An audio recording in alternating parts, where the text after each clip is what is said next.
cedo el uso de la palabra al profesor Víctor Hernández. ¿Qué debemos entender por seguridad nacional? ¿Cómo estamos? ¿Cuál es el contexto? José Juan, esa es una pregunta clave. Chicos, ¿cómo están? Muy buenas tardes. Una de las principales preguntas que debemos hacernos es ¿cuál es la distinción entre el ámbito de la seguridad nacional y el de la seguridad pública? Porque mediáticamente hemos escuchado muchos conceptos, seguridad multidimensional, seguridad ciudadana, y a veces como que no queda muy clara cuál es el significado detrás de cada uno de estos conceptos. El ámbito de la seguridad nacional es el ámbito de la supervivencia del Estado. Una amenaza a la seguridad nacional es cualquier situación que pone en entredicho la existencia del Estado, la existencia de la comunidad política de los mexicanos. Mientras que el ámbito de la seguridad pública es el ámbito de la persecución del delito. Y a mí siempre me gusta ejemplificar esta diferencia con la siguiente situación. Por ejemplo, si a mí, saliendo del auditorio, alguien me asaltara, eso sería una amenaza a la seguridad pública. Es decir, yo tendría que ir al Ministerio Público a dar conocimiento de que se cometió un delito en X lugar. Y es obligación de la autoridad perseguir ese delito, y no solo ese en particular, sino todos los delitos, porque en eso descansa la credibilidad del Estado mexicano. Es decir, en la medida en que persigamos o que intentemos perseguir el 100% de los delitos, lo que generamos es orden social, lo que generamos es disuasión para la delincuencia organizada. Oye, pero si al que asaltaron afuera del auditorio fue al presidente y le robaron una maleta que contiene información de seguridad nacional, ahí tenemos una situación que escala, que ya no es solamente un delito, una amenaza a la seguridad pública, sino que escala un nivel de seguridad nacional y que amerita que utilicemos recursos extraordinarios del Estado para atenderlo. Las agencias de inteligencia, las Fuerzas Armadas, etc. Las agendas de seguridad nacional son diferentes en cada parte del mundo porque son distintas las situaciones que pueden afectar la existencia del Estado. Por ejemplo, el caso de las islas del Pacífico, Kiribati, Vanuatu, estas islas que se están hundiendo por el incremento del nivel del mar. Para estos países, la principal amenaza de seguridad nacional no es el terrorismo internacional, no es una guerra nuclear, es el cambio climático, porque está afectando a uno de los tres elementos constitutivos del Estado: territorio, población y gobierno. En este caso, se están quedando sin territorio. Y a lo mejor en Sudáfrica, en el que un amplísimo porcentaje de la población tiene diagnóstico de VIH, la principal amenaza a la seguridad nacional es una amenaza de seguridad sanitaria. No es el terrorismo, no es el crimen organizado internacional. ¿Cómo estamos en términos de la estrategia de seguridad en México?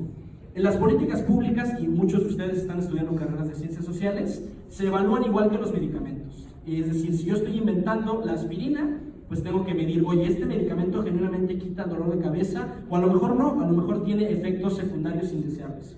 ¿Cuáles son los efectos de esta medicina que hemos llamado guerra contra el narcotráfico? Número uno, como decía el doctor José Juan, tenemos la tasa de homicidios más alta de la historia moderna del país. Estamos con una tasa de homicidios que ronda los 28, 29 homicidios por cada 100,000 habitantes, y eso contrasta la tasa de homicidios que teníamos en 2006 cuando el presidente Calderón asume la presidencia, que era la más baja en la historia estadística del país. Estaba rondando los 7, 8 homicidios por cada 100,000 habitantes. Entonces, es bien extraño. Tenemos una estrategia que no solo no reduce la violencia, sino que paradójicamente la incrementa. Segundo salto, no reduce otros delitos, y por eso es muy relevante lo que comenta la profesora de la Encuesta Nacional de Victimización. La última versión se publicó hace un par de semanas, la elabora el INEGI, y más o menos en promedio en México se cometen al año 30 millones de delitos. O sea, dimensionen lo que es que en 30 millones de ocasiones en este país, durante el año pasado, se haya cometido algún tipo de conducta criminal.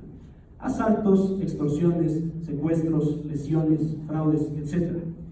Siguiente salto de esta medicina llamada guerra contra el narcotráfico: violaciones a derechos humanos. Piénsense en casos como Palmarito, La Playa, el más reciente escándalo en Nuevo Laredo, en que muchos policías y muchos militares, ante el fracaso del sistema de justicia, lo que han optado es por torturar o por ejecutar detenidos. Ese es otro de los grandes temas pendientes de esta estrategia de seguridad. Cuarto salto, ya para terminar: esta estrategia no reduce el consumo de drogas. Si ustedes revisan la Encuesta Nacional de Adicciones, el consumo de todas las drogas, marihuana, cocaína, sales de baño, las que se les ocurran, sigue aumentando sistemáticamente desde inicios de los 2000. Y quinto, y como mencionaba el procurador, es una estrategia que no ataca las causas profundas del delito, sino que solamente administra sus efectos. En lugar de que haya una estrategia integral de combate a la pobreza, de generar oportunidades educativas y laborales para los mexicanos, solo reaccionamos al delito. Cuando llega el Ministerio Público, el policía, después de que se cometió el delito, el daño ya está hecho. Es mucho más barato prevenir un delito que tener que reaccionar a él, porque piensa en todo el personal del presupuesto que involucra: militares, policías, peritos, médicos legistas, jueces, ministerios públicos. Entonces, sí hay un problema de fondo en la estrategia de seguridad, y es que no estamos atacando sus causas profundas, solo estamos administrando los efectos del delito. Maestro Víctor Hernández. Yo quisiera profundizar en algo que decía al final el procurador, y es la importancia del combate a la pobreza en materia de seguridad pública. Todos en este salón tuvimos la fortuna de estudiar una carrera universitaria, o tienen los chicos que nos escuchan la oportunidad de, en unas cuantas semanas o meses, ingresar a una universidad. Quiero que recordemos un poco las cifras de Coneval de pobreza en México. Tenemos poco menos de 50 millones de pobres. Personas que están en situación de vulnerabilidad por falta de servicios básicos en su vivienda, por falta de acceso a servicios de salud, por falta de acceso a educación. Entonces, yo quisiera invitarlos en un ejercicio de imaginación a pensar en la situación de este grupo de personas. Si tú no tienes oportunidades educativas, porque pues tienes que trabajar, o sea, entre estudiar, que es un gasto de colegiatura, y trabajar, para muchos es más rentable irse a chambear un rato. Segundo, según la encuesta nacional de ocupación del INEGI, alrededor del 50% de los trabajadores en México ganan máximo 2 salarios mínimos. Estamos hablando de poco más de 5,000 pesos. Entonces, si por pura estadística tú puedes acabar trabajando y ganar ese salario de 5 o 6 mil pesos, y además recibes una serie de violencias del Estado, eso es una cosa bien chistosa, ¿no? O sea, el Estado no solo te cobra impuestos, sino que también te cobra derecho de piso. Si quieres poner tu empresa, si quieres poner tu local, si quieres participar en una licitación, hay que ponérsela del Puebla y entrar a la corrupción. Entonces, imagínense en ese escenario si no sería mucho más rentable la vida criminal. Es decir, no es que la pobreza te haga criminal, o que la pobreza justifique moralmente que te unas a la delincuencia. Pero en ese escenario en el que si estás dentro de la ley hay bien poquitos beneficios, pero si vives fuera de la ley hay muchos, híjole, para muchos es una alternativa. Y creo que es importante lo que menciona el procurador, que en este gobierno hay una intención de atacar esa causa profunda del delito. Ahora, pero yo no estoy de acuerdo en que la Guardia Nacional sea una nueva estrategia. Todos los gobiernos han cambiado el nombre, pero la estrategia es la misma. Con Calderón se llamaba Ejército Mexicano, con Peña Nieto se llamaba Gendarmería y Comisión Nacional de Seguridad. Hoy le pusimos la etiquetita de Guardia Nacional, pero la estrategia sigue teniendo 2 características. Primero, es una estrategia militarista, es decir, que descansa principalmente en las Fuerzas Armadas para hacer labores de seguridad pública. Y segundo, es una estrategia centralista que poco a poco le ha ido quitando margen de maniobra a los gobiernos locales, muy en particular a los gobiernos municipales. ¿Y cuál es el problema de esto? Fíjense, es bien interesante. El ejército norteamericano tiene un puesto de trabajo, si tienen algún familiar en Estados Unidos se los puede decir, que se llama Public Affairs Officer. Es un militar dedicado exclusivamente a hacer inteligencia local cuando los Estados Unidos llegan a algún país. ¿Qué es lo que hace este soldado, este oficial de asuntos públicos? Oye, tu comunidad no tiene agua, no te preocupes, el ejército norteamericano te pone una bomba de agua, te vamos a resolver las necesidades de tu comunidad. ¿Cuál es la lógica? Yo no le voy a dar inteligencia, yo no me voy a acercar a un policía o a un militar al que no le tengo confianza, a un policía que me tortura, a un militar que me desaparece. En cambio, si yo te genero confianza, te genero estas sensaciones positivas asociadas a mi presencia, ok, es mucho más probable que yo te dé inteligencia. Y es súper importante reconstruir las policías municipales, porque al final el policía municipal es el que vive ahí, el que conoce dónde se mueven las drogas, qué está pasando en qué lado. El militar llega solo un rato, va a estar desplegado unos 2 años y se regresa, no tiene ningún apego a la comunidad. Pero lo que hay que buscar son carreras policiales locales de gente que vive en esa comunidad, que conoce la dinámica de esa comunidad, justo para tener esta inteligencia valiosa para la labor policial. Ahora bien, hablando del tema morboso que es legalización de las drogas. A ver, yo sí estoy a favor de la legalización de las drogas y quisiera exponerle algunos argumentos. Lo primero que hay que matizar, como decía el doctor José Juan, no es una solución mágica. O sea, el narcotráfico no es la única fuente de ingresos de la delincuencia organizada. También está la extorsión, está la trata de personas, está el secuestro. Entonces, no es el único ingreso del que dependen estas organizaciones. La premisa de la prohibición, es decir, el argumento para prohibir las drogas, es que son sustancias, número 1, que generan adicción, y número 2, que generan costos en salud, es decir, le cuesta al IMSS, al ISSSTE tratar al adicto. Y yo, este argumento me gusta mucho utilizarlo con mis alumnos. Seamos congruentes. El día de mañana vamos a la Cámara de Diputados y vamos a exigir que también se prohíban los gancitos, las Coca-Colas y los pambazos, porque resulta ser que el azúcar es 10 veces más adictivo que la cocaína. Si ustedes revisan las cifras de mortalidad del INEGI, mueren muchos más mexicanos por diabetes y por enfermedades del corazón que por narcotráfico. Homicidios al año tenemos más o menos 28,000, muertes por diabetes y por infarto son más de 120,000. Entonces, si quisiéramos genuinamente buscarnos un enemigo de la seguridad nacional, pues más bien serían los papazos, los gancitos, los refrescos, y ya quiero ver si el día de mañana podríamos tener a la Guardia Nacional haciendo incautaciones de gancitos, arrestando al CEO de Bimbo. Es decir, estaría un poco extraño, ¿no? Ahí te das cuenta que el argumento no funciona y dices, oye, espérate, ¿por qué el gobierno se tiene que meter con una decisión de las personas, por ejemplo, en materia de alimentación? Otro gran argumento es, oye, es que nos genera costos en salud, sí, pero tú puedes fiscalizar la marihuana de la misma manera que fiscalizas el alcohol o el tabaco, que también generan muchísimos gastos en salud, y al menos en los países donde se ha legalizado, pensemos en lugares como Uruguay, como Ámsterdam, como California, en los Estados Unidos, sí ha habido un ligero incremento en la cantidad de adictos, pero esto no ha generado que se rebase el sistema de salud y las contribuciones en materia de salud.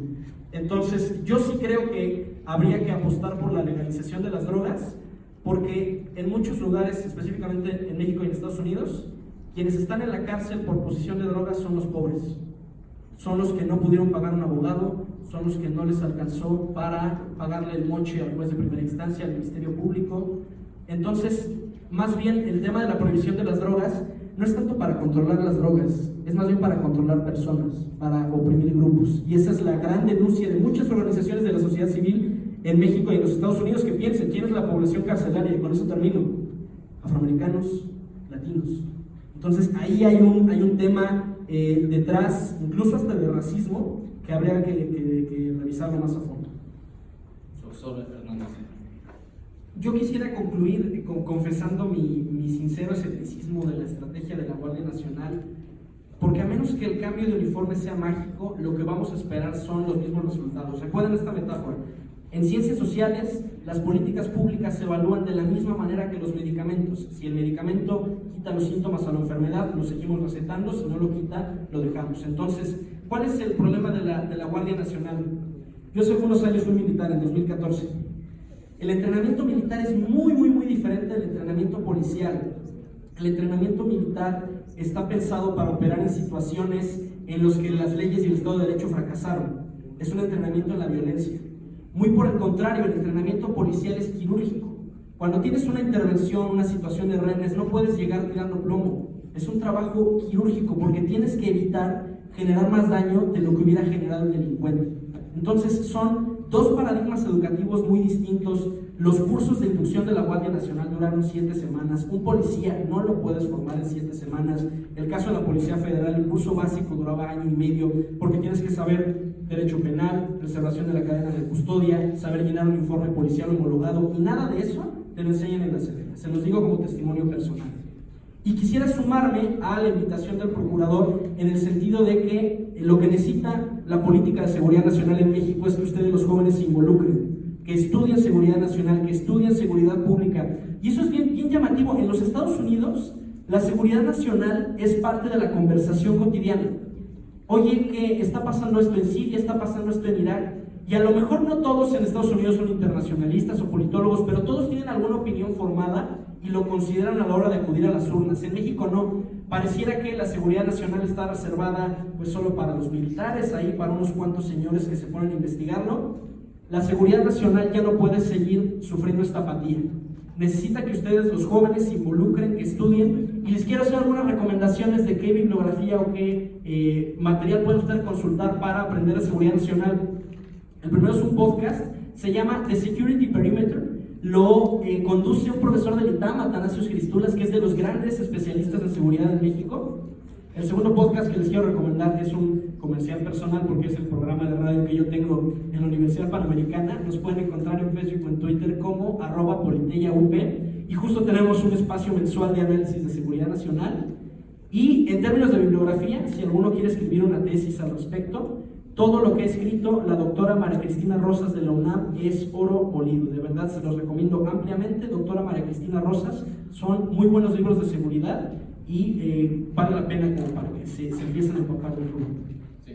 Tengo la impresión de que quizás la primera pregunta que nos hicieron también iba dirigida a preguntar qué es la justicia transicional de la que hablábamos hace un momento. La idea de la ley de amnistía que se está discutiendo en el Congreso es la posibilidad de otorgar amnistía, el perdón de ciertos delitos a los delincuentes que hayan cometido ciertas conductas criminales que están enlistadas en el artículo 2 de esa ley, en aras de un poco resarcir los fallos de la estrategia de seguridad que han habido, las ejecuciones extrajudiciales, los casos de tortura, el rezago judicial, etc., ¿no? Esa es un poco la lógica. Yo quisiera retomar un indicador que mencionaba la profesora, que es la encuesta nacional de victimización. La encuesta nacional de victimización nos sirve para medir un numerito que se llama la cifra negra. La cifra negra es la cantidad de delitos cometidos, pero que no se denunciaron. Mide delitos como robo en transporte público, robo de autopartes, secuestro, extorsión. Y mucha gente no denuncia estos delitos. La cifra es superior al 90% de los delitos que no se denuncian por desconfianza del Ministerio Público. Oye, te robaron tu celular en el transporte público, ya ni siquiera vas al MP porque sabes que te van a tardar horas en atenderte, que no te van a ayudar a recuperar tu celular, o a lo mejor por miedo a represalias, mucha gente decide no acudir ante la autoridad. Y luego hay otro indicador que se llama el índice global de impunidad, que va un poquito más allá, y se pone a estudiar también, oye, y de los que sí se denunciaron, ¿cuántos alcanzaron sentencia? Ahí les va la cifra. 90% de los delitos cometidos en México el año pasado no se denunciaron, o sea, la autoridad no tiene forma de perseguirlos. Y del 10% que ahí queda, convirtámoslo en un 100%, solo el 5% alcanzó sentencia. Si tú sumas esos numeritos, la impunidad en México es del 99%. Es decir, por pura estadística, a lo mejor si a José Juan no le caigo bien, José Juan en este momento podría decapitarme aquí, ¿no? Se toma una selfie y hay 99% de posibilidades de que no le pase nada por pura estadística.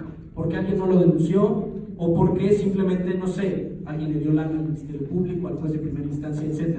Entonces, más bien, en lugar de pensar en un modelo de justicia transicional, lo que tendremos que estar trabajando es cómo atacamos la impunidad.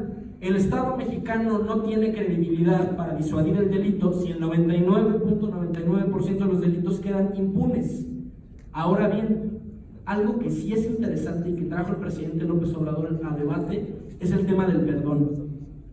Yo estudié filosofía y hay una filósofa muy interesante, Hannah Arendt, que en un libro de la historia de la acción habla de dos instituciones fundamentales para cualquier sociedad: el perdón y las promesas. Las promesas porque en un mundo eternamente cambiante, en un universo en el que en ningún momento se repite, necesitamos algún tipo de certeza. A lo mejor muchas cosas pueden cambiar en este universo, pero yo te prometo que te pago el día de mañana.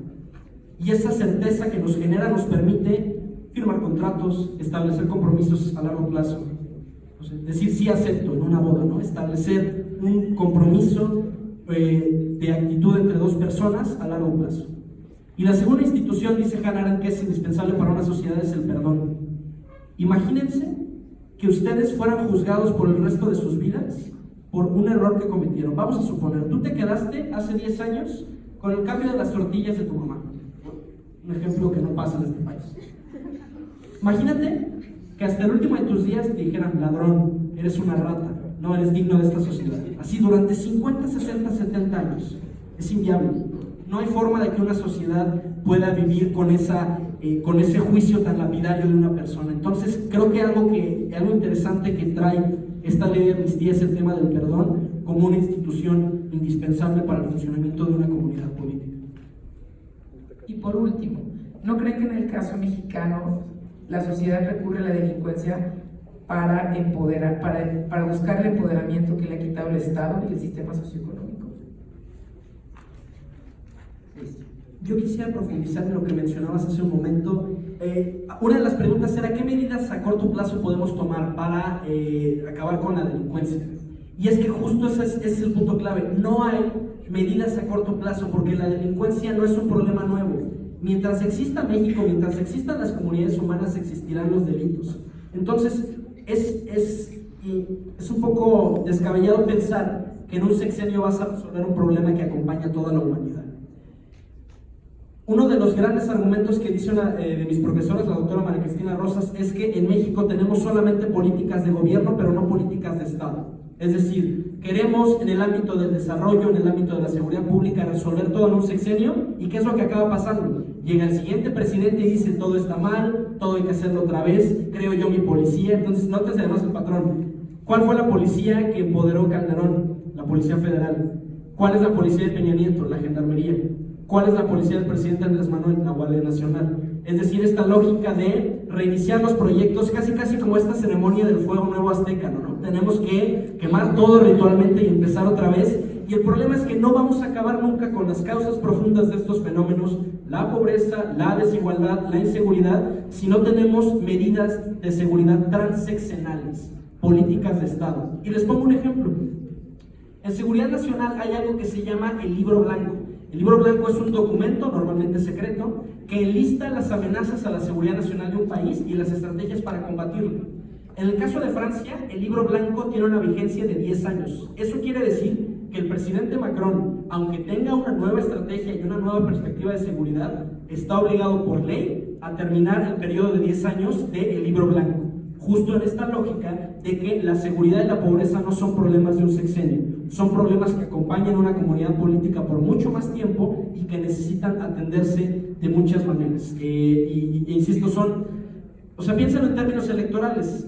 No viste hacer una política de seguridad a largo plazo porque no la voy a cosechar yo. A lo mejor la medallita se la va a poner alguien más en 20 o 30 años. Entonces, ¿qué hago? Pues compro patrullas. Se ve súper bien, ya, compramos más chalecos, ya, se resolvió el problema de la inseguridad. No, o sea, justo hay un tema como electoral detrás, y es que los funcionarios pues no tienen incentivos para sembrar algo que ellos no van a cosechar. Luego, sobre el tema de cómo hacemos más atractiva la legalidad, eso es bien interesante. A ver, imagínense dos escenarios. El escenario A es vivimos dentro de la ley, el escenario A es dentro de la ley y el B es vivir fuera de la ley. ¿Qué beneficios me trae la vida fuera de la ley? Número uno, me empodera. ¿Qué palabra tan acertada la que utilizaron? Me empodera, ¿por qué? Porque entonces si yo ando con mi pistola y con mis amigos malandros, ¿quién se va a meter conmigo? ¿Quién neta se va a animar a hacerme alguna cosa si sabe que vengo armado? Dos, es un ingreso sustantivo, en poco tiempo. Ok, a lo mejor no voy a vivir mucho tiempo, pero voy a vivir bien. O sea, es una ponderación de que es preferible vivir muchos años en pobreza o vivir 4 o 5 años muy bien, empoderado, con dinero, divirtiendo. ¿Cómo se hace competitivo el Estado? A ver, el Estado no te puede ofrecer una vida igual, o sea, no te puede ofrecer darte armas y que tú también te veas muy acá viviendo dentro de la ley. Lo que el gobierno te puede ofrecer es estabilidad. Piensen en países como Noruega, los países escandinavos, o sea, los impuestos que se pagan allá son el 60 o el 70% de tu ingreso. ¿Por qué alguien querría pagar el 70% de su salario? Porque ¿qué obtengo a cambio? Seguridad social, tranquilidad, educación. Básicamente, ¿qué es lo que tengo? Paz. Para mí y para mi familia. Y eso no se lo está ofreciendo el Estado mexicano. O sea, porque nuestros servicios de salud están rebasados, no te ofrecemos seguridad porque los índices están de homicidios, de asalto, de robo a casa habitación, todos están por los cielos. Entonces el Estado tiene que trabajar en eso, en ser competitivo, en ser más competitivo que la delincuencia. Yo no te puedo ofrecer ese empoderamiento de ser narco, pero te puedo ofrecer paz, te puedo ofrecer educación, te puedo ofrecer salud, te puedo ofrecer vivienda. Y en eso es en lo que hay que trabajar. Y por eso es relevante las políticas sociales de las que hablaba el procurador. El profesor Víctor Antonio Hernández Ojeda.